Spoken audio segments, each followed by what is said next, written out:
I'm very obsessive about products because they really can make or break a style.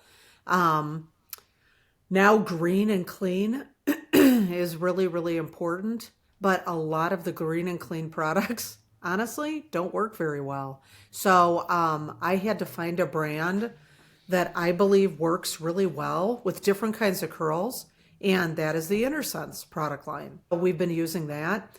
I have some Aveda because they are really attempting to make a shift over, but I have what I do, and I'm in this process now with some of their new stuff, is I will use stuff on me for 30 days. Then I'll see how I like it. And if I feel like it works well on me, because they usually have different kinds of things, then I start farming it out to my friends and clients. And I'll be like, hey, you want to be a guinea pig? Try this out and let me know. Give me a review.